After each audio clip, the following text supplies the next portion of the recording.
Alo. Tushunmadim. Bevaysizlarmi 222? Qayerda turibdi? Yunusobod. Ana most oldida turizm. Qaq qo'yganingizni bilmaysiz mashinani. Mana haydab yurgan odamlar boshqa hech qayda. Aka, mana shu mashina haydab yuradiganga ayting, o'sha ikkinchi martada hech bo'lmasa nomerini tashlab ketsin. Men pulim evaziga olib telefon qilyapman-da. Pulni razgovorda? Da, pulli razgovorda bu. Nomer tashlab ketmagan-ku, nomerlarni qayerdan topaman? Pulli razgovor bu.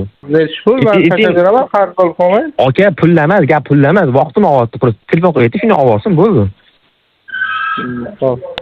Hurmatli haydovchilar, yo'llarda bir-birimizni hurmat qilaylik. Kimningdir yo'lini to'sib ketyapsizmi? Iltimos, telefon raqamingizni yozib keting. Tasavvur qiling, siz ham shoshib turgan bo'lsangiz va kimdir yo'lingizni to'sib qo'ysa, sizda ikkita variant qoladi, yoki 102 qilish yoki taksida ketish. 102 qiladigan bo'lsangiz, soatlab kutib qolishingizga to'g'ri keladi va haydovchiga jarima yozilishiga sababchi bo'lib qolasiz. Shunaqa holatlar bo'lmasligi uchun Rod24 haydovchilarga foydali tizimda ishga tushirgan, ya'ni Rod24 ilovasiga kiradigan bo'lsangiz, avtosignal bo'limi bor. Mana shu bo'lim orqali avtomobil davlat raqamini kiritadigan bo'lsangiz, haydovchi bilan to'g'ridan-to'g'ri bog'lana olasiz yoki bo'lmasam SMS xabar yubora olasiz. Ushbu ma'lumotni hamma ham bilmaydi. Agarda ma'lumotni foydali deb bilsangiz, barcha tanishlaringizga yuborib qo'ying va obuna bo'lib qo'yishni unutmang. Sizlar bilan esa Rod24